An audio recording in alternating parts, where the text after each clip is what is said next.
बिस्मिल्लाहिर्रहमानिर्रहीम। अस्सलाम वालेकुम स्टूडेंट्स। आज जो हम टॉपिक पढ़ने वाले हैं वो है oral cavity. So oral cavity is the first part of the digestive track, और इसमें जो कैविटी होती है वो मैंने आपको बताया है कि एक होलो स्पेस लाइक चीज़ होती है, ठीक है। मतलब इसमें जो है वो एक बाउंड्रीज होती हैं और दरमियान से वो खाली होती है। तो यहाँ पे भी हम लोग देख लेते हैं कि जो स्टार्ट है डाइजेस्टिव ट्रैक का वो ओरल कैविटी से स्टार्ट हो रहा है, और यहाँ पे इसकी जो सराउंडिंग में चीज़ें होंगी वो क्या कुछ होंगी।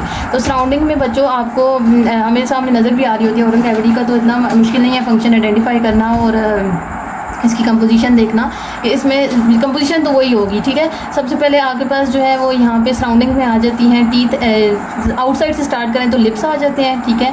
लिप्स के बाद चीक्स आ जाती हैं। ये चीज़ें जो हैं ये इन्होंने इसकी सराउंडिंग बनाई होती है ओरल कैविटी की। उसके अलावा आ जाते हैं जी टीथ आ जाते हैं, और पैलेट आ जाता है। Palate is basically the roof of the oral cavity. ये जो ऊपर पड़ी होती है हार्ड पैलेट होता है, वो क्या कर रहा होता है, उसने ओरल कैविटी का रूफ बनाया होता है, ठीक है। सामने जो है वो टीथ आ जाते हैं, और उसके अलावा जो आउटर कवरिंग होती है वो लिप्स से हो जाती है। सराउंडिंग में ये सारा का सारा जो है वो चीक्स आ जाते हैं। तो इस तरह से ये पूरी की पूरी जो कैविटी होती है वो सराउंड की होती है। यहाँ पे लिप्स आ जाएंगे, ये टीथ आ जाएंगे, तो ये दरमियान वाली जो पोर्शन होगी इसको आप क्या नाम दे देंगे, ओरल कैविटी का नाम दे देंगे। तो ये चीज़ें हैं। और इसके अलावा यहाँ पे ओरल कैविटी में जो चीज़ प्रेजेंट होती है वो होती है ग्लैंड्स, ठीक है। स्लाइवरी ग्लैंड्स होते हैं which are basically the accessory gland. ये सारी चीज़ें ये एक्सेसरी है। मेन जो डाइजेस्टिव ट्रैक का पार्ट है वो ओरल कैविटी है। ये सारी चीज़ें क्यों प्रेजेंट होंगी, to help out in the digestion of the food. तो ये हम लोग देख लेंगे कि इनका क्या फंक्शन होता है। स्लाइवरी ग्लैंड्स का क्या फंक्शन है, टीथ और चीक और पैलेट वगैरह का क्या फंक्शन है। तो बेसिकली ये सारे कंपोनेंट्स होते हैं ओरल कैविटी के। अब हम आ जाते हैं ओरल कैविटी के फंक्शन पे। ये तो मुश्किल टॉपिक नहीं है आपके पास। फंक्शन में ओरल कैविटी का क्या फंक्शन है, डाइजेशन कराना। लेकिन इस तरह जो डाइजेशन हो रही होती है वो दो तरह से हो रही होती है। एक हो रही होती है मैकेनिकल डाइजेशन, ठीक है, और दूसरी हो रही होती है ओरल कैविटी में chemical digestion. So mechanical digestion का मतलब क्या है कि ये जो है ये फिज़िकल प्रोसेस होता है, फिज़िकल डाइजेशन है। फिज़िकल चीज़ वो होती है जो कि आपको सामने नज़र आ रही होती है। तो ऑब्वियसली आपने एक खाने का पीस लिया, एक नवाला लिया, एक बाइट लिया, और उसको आप जो है वो ब्रेक डाउन कर रहे हैं इनटू स्मॉलर पीसेस। तो वो चीज़ें आपको नज़र आ रही होती हैं सामने, या वो चीज़ आप फील कर सकते हैं, तो उसको आप क्या नाम दे देंगे, मैकेनिकल डाइजेशन का नाम दे देंगे। और इसमें आपको क्या क्या चीज़ें हेल्प आउट कर रही होती हैं, ये जो है टीथ हैं, चीक्स हैं, लिप्स हैं, ये सारी इनकी थोरो मूवमेंट के थ्रू जो लार्ज पीस ऑफ फूड होता है it is broken down into smaller pieces. तो उसको आप क्या नाम दे देंगे, मैकेनिकल डाइजेशन का नाम दे देंगे। या फिर इसका दूसरा नाम क्या होता है, मैस्टिकेशन, ठीक है। तो ये जो चूइंग ऑफ फूड है और breaking down of food particle into large food particle into smaller one is the process which is known as mastication. तो इसको आप क्या नाम दे देते हैं, मैकेनिकल डाइजेशन का नाम दे देते हैं। और जो दूसरी चीज़ है वो क्या है, केमिकल डाइजेशन। केमिकल डाइजेशन आपको इस तरह से विजुअलाइज नहीं हो रही होती। क्यों? क्योंकि ये by the help of chemicals हो रही होती है। और यहाँ पे जो ओरल कैविटी में केमिकल्स होते हैं वो कहाँ से आते हैं, वो आते हैं सिक्रीशन ऑफ स्लाइवरी ग्लैंड से, ठीक है। हमारी बॉडी के अंदर हमारी जो ओरल कैविटी है उसके अंदर स्लाइवरी ग्लैंड्स होते हैं जो कि क्या कर रहे होते हैं, अपनी सिक्रीशंस पोर आउट कर रहे होते हैं इनटू द ओरल कैविटी, और वो which is basically the saliva, ठीक है। आपकी फूड जो ओरल कैविटी होती है उसमें हमेशा कोई ना कोई लिक्विड रहता है, और वो आता कहाँ से है, वो स्लाइवरी ग्लैंड से ही आ रहा होता है। और उनका मेन फंक्शन क्या होता है उन सिक्रीशंस का, कि उनके अंदर होते हैं एंजाइम्स, और वो एंजाइम्स क्या कर रहे होते हैं, हमारे फूड पार्टिकल को ब्रेक डाउन कर रहे होते हैं। अब जो स्लाइवरी ग्लैंड्स की डाइजेशन में या जो दो एंजाइम्स आपकी बुक में बताया हुआ है वो कौन कौन से हैं, एक तो उन्होंने अमाइलेज के बारे में बताया हुआ है, और दूसरा जो है वो लाइपेज के बारे में बताया हुआ है। जो अमाइलेज है बच्चों वो डाइजेस्ट कर रहा होता है स्टार्च को, ठीक है। आपकी जो फूड पार्टिकल है उसके अंदर मेन कंपोनेंट्स क्या होते हैं, carbohydrates, proteins, lipids and fats, ठीक है। तो ये जो चीज़ें हैं इन सब की ब्रेकडाउन के लिए उसके अकॉर्डिंग एंजाइम्स पड़े हुए हैं। तो मेन जो आप खाना खा रहे होते हैं वो कार्बोहाइड्रेट से मिलकर बना होता है। जो रोटी खाते हैं, ब्रेड खाते हैं, हम बेकरी प्रोडक्ट्स खा रहे होते हैं, वो सारे के सारे क्या हैं, वो कार्बोहाइड्रेट्स हैं। तो कार्बोहाइड्रेट्स को डाइजेस्ट करने के लिए अल्लाह ताला ने स्टार्ट में ही एक एंजाइम रख दिया है जिसका क्या नाम है, अमाइलेज। ये उतनी लेवल की डाइजेशन नहीं करेगा, बट टू सम एक्सटेंट ये हेल्प आउट कर रहा होता है इन द डाइजेशन ऑफ फूड। तो स्टार्च क्या है बच्चों, स्टार्च इज़ अ कार्बोहाइड्रेट, ठीक है ना। ये एक पॉलीसेकेराइड है। इस पॉलीसेकेराइड ने कन्वर्ट होना है इनटू डाइसेकेराइड और मोनोसेकेराइड। तो उसको डाइसेकेराइड और मोनोसेकेराइड में जो एंजाइम कन्वर्ट कर रहा होगा वो कौन सा एंजाइम है, वो अमाइलेज है। अमाइलेज कहाँ से आ रहा होगा, स्लाइवरी ग्लैंड से आ रहा होगा जो कि ओरल कैविटी में प्रेजेंट है। तो स्टार्च को ब्रेक डाउन करते हैं जी, ये जो अमाइलेज एंजाइम है ये स्टार्च को ब्रेक डाउन कर रहा रहा होता है किस किस में, माल्टोज में, ठीक है। माल्टोज क्या है, एक डाइसेक्राइड है। उसके अलावा ये इसको किस में कन्वर्ट कर रहा होता है, माल्टोट्रायोज में, ठीक है। ये सारे के सारे कार्बोहाइड्रेट्स हैं, माल्टोज में कन्वर्ट हो गया है, माल्टोट्रायोज में कन्वर्ट हो गया है। और तीसरी चीज़ जिसमें ये कन्वर्ट होता है वो क्या है, आइसोमाल्टोज, ठीक है। अब ये चीज़ क्या है कि आइसोमाल्टोज में सिर्फ और सिर्फ दो जो कार्बोहाइड्रेट्स होते हैं, डाइसेक्राइड है ना, इसका मतलब क्या है कि दो ग्लूकोज मॉलिक्यूल्स आपस में कंबाइन हो रहे होते हैं, दो ग्लूकोज मॉलिक्यूल्स कंबाइन होंगे। ये हम लोग आपके जो है ये फर्स्ट ईयर के टॉपिक्स हैं, ये आपको डिटेल में पढ़ के आए हुए हैं आप। ग्लूकोज और ग्लूकोज मिलते हैं, ये मोनोसेक्राइड मिलते हैं तो ये क्या बना देते हैं, डाइसेक्राइड बना देते हैं। डाइसेक्राइड्स मिलते हैं तो वो क्या बना देते हैं, पॉलीसेक्राइड बना देते हैं। तो ग्लूकोज और ग्लूकोज मिलेंगे तो वो क्या बना देंगे, डाइसेक्राइड। इन दोनों के दरमियान जो बॉन्डिंग होती है बच्चों, वो कौन सी होती है, अल्फा 1,4 भी होती है और अल्फा 1,6 भी होती है, ठीक है ना। ये बॉन्डिंग पैटर्न होता है ग्लूकोज की कम्बिनेशन का। तो 1,4 मिलते हैं तो क्या बना देंगे, माल्टोज। और 1,6 अगर 1,6 की बॉन्डिंग है तो उसका नाम क्या हो जाएगा, आइसोमाल्टोज। तो ये इनको इतना आपको परेशान होने की ज़रूरत नहीं है, ये सिर्फ उन्होंने डाइसेक्राइड, पॉलीसेक्राइड और मोनोसेक्राइड्स के नाम बताए हुए हैं आपको। तो ये जो कार्बोहाइड्रेट्स हैं उसको डाइजेस्ट करने के लिए जो एंजाइम है दैट इज़ अमाइलेज। और जो लिपिड्स को डाइजेस्ट करने के लिए एंजाइम होगा उसका नाम क्या हो जाएगा, लाइपेज। लिपिड्स की कंपोजिशन भी आप फर्स्ट ईयर में पढ़ के आ चुके हैं। लिपिड्स किससे मिलकर बना होता है बच्चों, एस्टर से मिलकर बना होता है।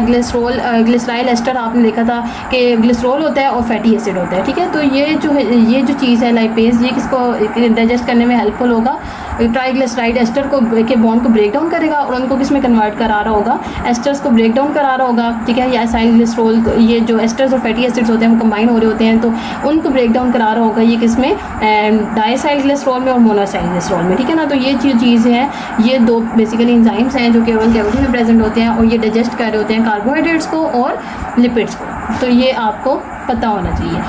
नेक्स्ट जो टॉपिक है बच्चों वो है स्वेलिंग एंड पेरिस्टेल्सिस, ठीक है ना। तो अब जो आपने यहाँ पे अब आ जाता है function of oral cavity start हो जाती है, सही। सो जो स्वेलिंग का प्रोसेस है, जो फूड निकलने का प्रोसेस है, उसको 3 फेजेस में हम डिवाइड कर देते हैं। फर्स्ट सबसे पहला जो फेज़ होता है वो ओरल फेज़ होता है कि फूड जो है वो कैसे ओरल कैविटी से स्वॉलो होगा, उसके बाद वो फेरिंक्स में जाएगा तो फेरिंक्स से कैसे स्वॉलो होगा, तो second phase is the pharyngeal phase. और जो थर्ड फेज़ होता है वो हमारे पास कौन सा हो जाता है, वो ईसोफेजियल फेज़ हो जाता है, जिसमें जो खाना है वो ईसोफेगस में चला जाता है, ठीक है।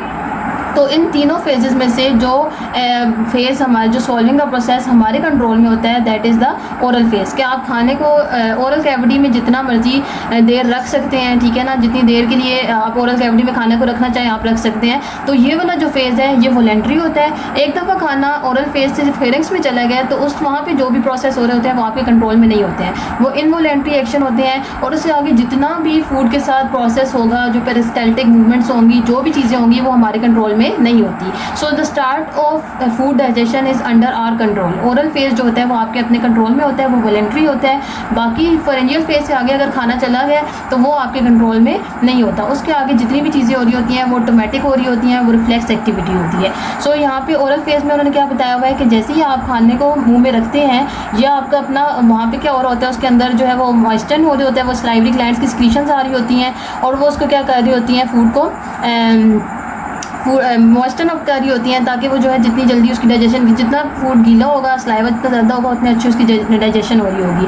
तो सलाइवरी ग्लैंड्स की सिक्रीशंस आ रही होती हैं ओरल फेज में और वो जो है वो फूड जो पार्टिकल होते हैं वो मॉइस्चर अप हो रहे होते हैं। और इसके अलावा जो सेकंड चीज़ हो रही होती है ओरल फेज में वो ये हो रही होती है कि जैसे ही आपने खाना खाया तो जो टंग होती है वो उसको पुश बैक करती है टुवर्ड्स द थ्रोट, ठीक है ना। आपका जो निकलने की जैसे कोशिश कहते हैं, कोशिश करना है तो ज़ुबान जो है वो निकलने की कोशिश करती है। तो ये सारी चीज़ें जो है ये कब हो रही होती हैं, जब ये इसका एक दूसरा काम क्या है कि ये पुश बैक करती है फूड को। और जो थर्ड चीज़ होती है ये कब स्टार्ट होता है ओरल फेज, जब आपके जो लिप्स होते हैं वो क्लोज हो चुके होते हैं, ठीक है ना। खाना अब आप मुंह खोल के तो नहीं खा सकते ना, जब मुंह बंद होता है तो उस तरफ से जो है वो जो फर्स्ट फेज स्टार्ट होता है वो कौन सा फेज होता है, वो ओरल फेज होता है। सेकंड जो फेज है वो क्या है, फ्रिंजियल फेज। अब जो फ्रिंजियल फेज है ये कब स्टार्ट होगा, जब फेरिंक्स के टच रिसेप्टर को फूड जो जितने भी वहाँ पे टच रिसेप्टर्स प्रेजेंट है उनको जब जाके फूड टच करेगा तो आपके पास क्या स्टार्ट हो जाएगा, फ्रिंजियल फेज स्टार्ट हो जाएगा, ठीक है ना। तो टेक्टाइल रिसेप्टर्स एक्टिवेट होते हैं।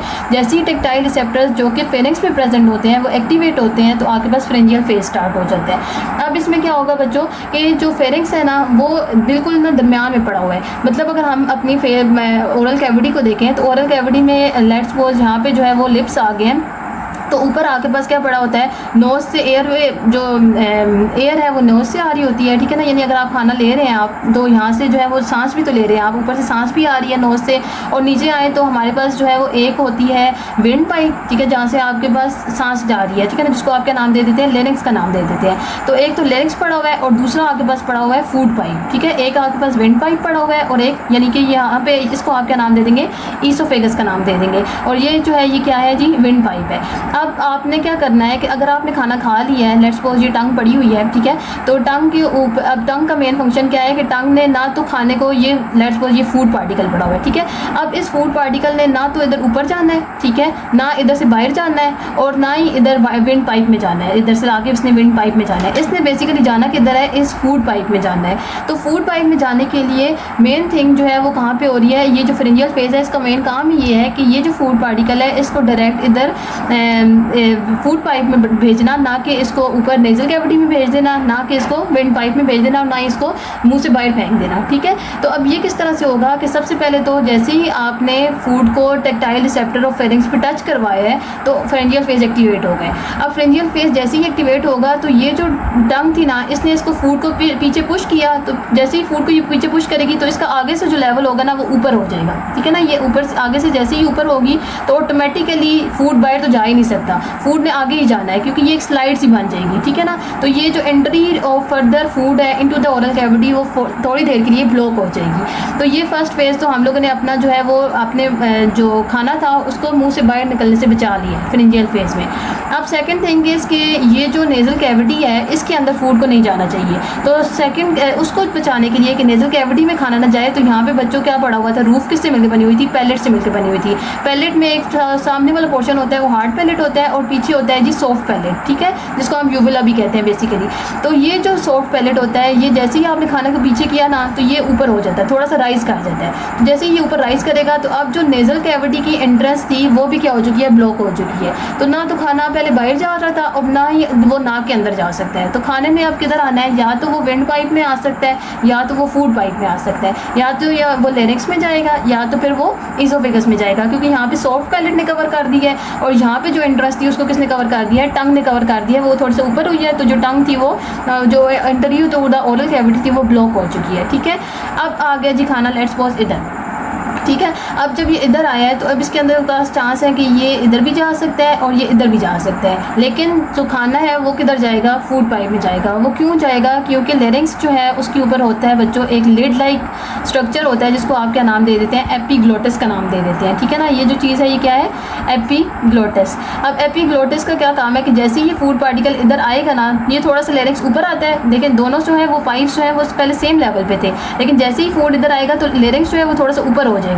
और जैसे ही ऊपर होगा ना तो फूड पार्टिकल यहाँ पे आ रहा था तो इसके ऊपर लगा हुआ था ढक्कन, तो ये जैसे ही फूड पार्टिकल इधर से नीचे जाएगा तो ये ढक्कन क्या हो जाएगा, इसके ऊपर आके क्लोज हो जाएगा। इस तरह से लेरिंक्स जो है वो क्लोज हो जाएगा और ये फूड पार्टिकल डायरेक्ट किस में आके गिरेगा, फूड पाइप में आके गिरेगा, क्योंकि ये प्रेशर लगा रहा है ना इसके, थोड़ा सा यहाँ पे इसका एंड जो है वो एपिग्लोटिस को टच करेगा। लेरिंक्स थोड़ा सा ऊपर हुआ है, एपिग्लोटिस ने फूड को टच किया है और ये यहाँ से लिड क्लोज हो गई है। अब जैसे ये लिड क्लोज हुई है तो इसका मतलब है ये इधर आ गई लिड, ठीक है, तो इधर लिड आ गई है। तो अब जो लेरिंक्स की जो एंट्री थी वो भी क्या हो चुकी है, ब्लॉक हो चुकी है। तो इस तरह से तीन मैकेनिज्म हुए हैं। टंग जो है वो थोड़ा सा अपवर्ड मूव की है तो ओरल कैविटी की एंट्रेंस ब्लॉक हो गई है। सॉफ्ट पैलेट ऊपर मूव किया तो नेजल कैविटी की एंट्रेंस ब्लॉक हो गई है।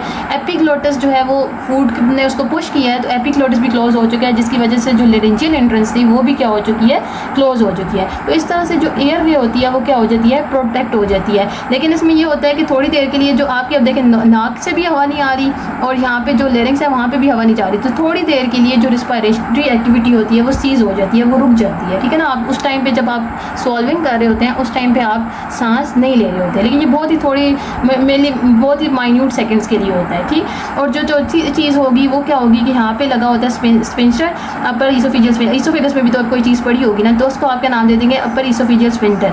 वो बेसिकली क्या करता है, वो ओपन अप होता है, ठीक है, स्पिंटर वैसे क्लोज हुआ होता है। तो जैसे ही फूड आएगा तो वो जो अपर ईसोफेजियल स्पिंटर है वो क्या हो जाएगा, वो कॉन्ट्रैक्ट करेगा, वो ओपन अप हो जाएगा, ठीक है ना, वो अलाउ करेगा कि जो फूड है वो इस ईसोफेगस में से पास कर जाए। तो ये मेन जो सॉल्विंग का फेज़ हो रहा होता है वो फ्रेंजियल फेज़ में ही हो रहा होता है, क्योंकि फेरिंग्स वो चीज़ है, ये बैक ऑफ द माउथ को फेरिंग्स कहते हैं ना बेसिकली, ये वाली जो जगह होती है इसको आप फेरिंग्स कहते हैं। तो फेरिंग्स में हर जगह से एंट्री आ रही है, फेरिंग्स में नेजल कैविटी की भी एंट्रेंस हो रही है, फेरिंग्स में जो है वो एयर विंड पाइप की भी हो रही है, फूड पाइप की भी हो रही है। तो मेन जो आपने खाने को प्रोटेक्ट करना है वो कहाँ पे करना है, फेरिंग्स में करना है। तो इसीलिए यहाँ पे जो पैराग्राफ है वो थोड़ा लंबा आपकी बुक में दिया हुआ है, क्योंकि जो फूड की बेसिकली सॉल्विंग है, प्रोसेस है, वो कहाँ पे हो रही होती है, फ्रेंजियल फेज में हो रही होती है। उसके बाद अगर एक दफ़ा खाना ईसोफेगस में आ गया तो ईसोफेगस में तो आगे होनी पेरिस्टाल्सिस है। पेरिस्टाल्सिस क्या होती है वो हम अभी देख लेते हैं। तो यहाँ पे जो है ईसोफेगस में आ गया खाना, अब इससे आगे ये यानी कि ये डाइजेस्टिव ट्यूब में आ चुका है। तो डाइजेस्टिव ट्यूब में आ चुका है तो इसने आगे क्या इसके साथ मामला होगा वो हम आगे फर्दर देख लेंगे। तो ईसोफेगस को इतना वो करने की जरूरत नहीं है, उसमें सिर्फ आपने बता देना कि यहाँ पे पेरिस्टाल्टिक एक्टिविटी होती है जिसके थ्रू जो फूड है वो आगे मूव करता रहता है। ठीक,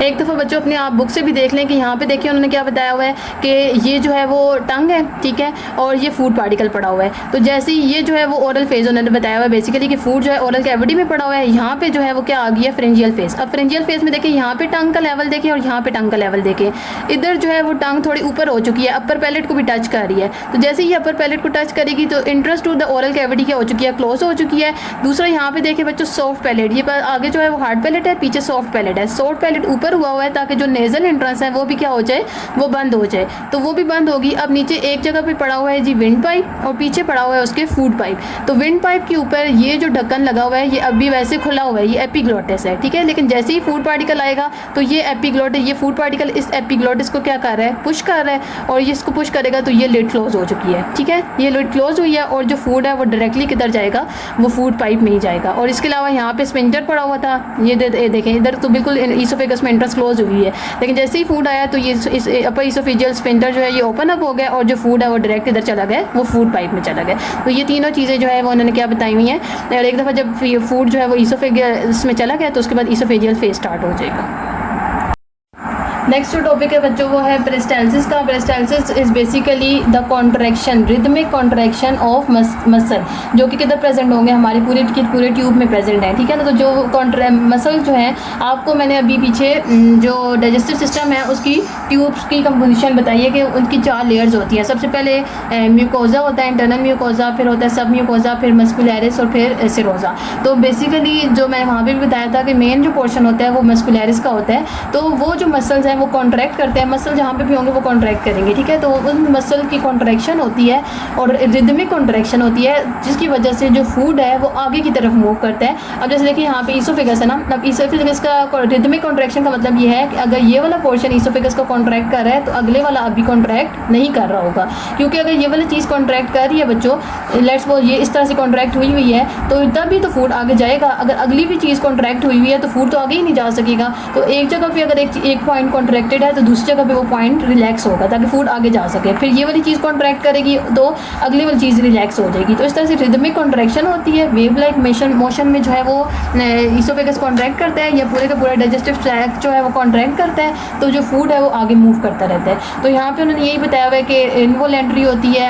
मैंने आपको बताया था फ्रेंजियल फेज से आगे जितना भी चीज़ें होंगी वो सारी की सारी क्या होंगी, इनवॉलेंट्री होंगी। और यहाँ पे इसका फंक्शन क्या होता है कि प्रोपेल करना फूड को, ठीक है। एंटीरोग्रेड का मतलब है आगे फूड को मूव करना, पीछे मूव नहीं करना। अगर तो फूड जो है वो आगे की बजाय पीछे मूव करने लग पड़ेगा तो उसको आप कहते हैं एंटी पेरिस्टाल्सिस, ठीक है, which is basically the process of vomiting, ठीक है ना। वॉमिटिंग में क्या हो रहा होता है कि फूड जो है वो बाहर आ रहा होता है, तो सीधा आगे मूव करेगा, नॉर्मल प्रोसेस हो रहा होगा तो उसको आप क्या नाम दे देंगे, पेरिस्टाल्सिस का नाम दे देंगे, जिसमें फूड एंटीरोग्रेड मूवमेंट में मूव कर रहा होता है, आगे की तरफ मूव कर रहा होता है। फंक्शन क्या है पेरिस्टाल्सिस का कि प्रोपेल करना फूड को आगे, ठीक है ना। तो मेन 3 फंक्शंस उन्होंने बताए हुए हैं कि एक जो है वो क्या करना है, प्रोपल्जन करनी है। प्रोपल्जन का मतलब है आगे की तरफ फूड को मूव कराना है। दूसरा इसको क्या है, मिक्सिंग करनी है। मिक्सिंग का मेन फंक्शन हो रहा होता है स्टमक में, कि स्टमक में जो है वो जैसे आप ग्राइंडर में चीज़ डालते हैं तो वो पूरी तरह से मिक्स हो रही होती है ना, वैसे ही स्टमक भी क्या है, एक ग्राइंडर के तौर पर काम कर रहा होता है कि उसकी मस्कुलैरिस लेयर भी ज़रा थिक होती है, तो वो सही से जब कॉन्ट्रैक्ट और रिलैक्स करता है तो उससे पूरे का पूरा जो फूड है वो मिक्सअप हो रहा होता है। उसके अलावा इसकी क्या काम है, वेस्ट को रिमूव करना, क्योंकि लार्ज इंटेस्टाइन में जब फूड आ जाता है तो उसका लार्ज इंटेस्टाइन में एक ही काम होता है कि फूड को आपने वो सारा का सारा फूड जो है वो ज़्यादातर वेस्ट होता है, ठीक है। तो उसको आगे से वहाँ पे आके लार्ज इंटेस्टाइन में आके फूड को रुकना नहीं चाहिए, बल्कि उसको आगे जाके बॉडी से एलिमिनेट आउट होना चाहिए। तो वहाँ पे भी जो वेस्ट रिमूवल है वो भी कौन करा रहा होगा, पेरिस्टाल्सिस करा रहा होगा। और इसके अलावा उन्होंने बताया हुआ है कि जो ये पेरिस्टाल्सिस है ये सिर्फ डाइजेस्टिव ट्रैक में नहीं हो रही होती, बल्कि बॉडी की और भी बहुत सी चीज़ें हैं, जैसे यूरिनरी ट्रैक है, बाइल डक्ट्स है, वहाँ पे भी पेरिस्टाल्सिस हो रही होती है। और मैकेनिज्म किस तरह से है, मैकेनिज्म में आपको मैंने बताया हुआ है कि मेन पेरिस्टाल्सिस कौन रहा होगा, मसल्स करा रहे होंगे। मसल्स वो जो कि डाइजेस्टिव ट्यूब में हमारे प्रेजेंट होते हैं। अब वो दो तरह से प्रेजेंट होते हैं, एक तो इस तरह सर्कुलर मोशन में प्रेजेंट होते हैं, मैनर में, और दूसरा जो है वो मसल्स ऐसे लॉन्गिट्यूडनल मैनर में प्रेजेंट होते हैं, ठीक है ना। इस तरह से प्रेजेंट होते हैं और उस तरह से प्रेजेंट होते हैं। तो वो दोनों वेज में कॉन्ट्रैक्ट करते हैं, लॉन्गिट्यूडनल मसल भी कॉन्ट्रैक्ट करते हैं और सर्कुलर मसल भी कॉन्ट्रैक्ट करते हैं। तो वो उससे क्या होगी कि डाइजेशन जो है वो प्रॉपर हो जाएगी, ठीक है ना, या जो मूवमेंट है वो प्रॉपर होती रहेगी। तो इस तरह से वेव लाइक मूवमेंट होती है, मस्कुलर कॉन्ट्रैक्शन होती है। तो इस प्रोसेस को आप क्या नाम दे देंगे, पेरिस्टाल्सिस का नाम दे देंगे, ठीक। और इसके अलावा एग्जांपल उन्होंने बताई हुई है, अब सॉल्विंग का बताया हुआ है, डाइजेशन का बताया हुआ है, जो वेस्ट रिमूवल है, ये सारी की सारी चीज़ें, इन सारी चीज़ों में क्या हो रही है, पेरिस्टाल्सिस हो रही है, which is basically the rhythmic involuntary movement of the digestive track. और किसी भी ट्यूबुलर ऑर्गन में जब रिदमिक इनवॉलंटरी कॉन्ट्रैक्शन होती है तो उसको आप क्या नाम दे देते हैं, पेरिस्टाल्सिस का नाम दे देते हैं। थैंक यू सो मच, अल्लाह हाफिज़।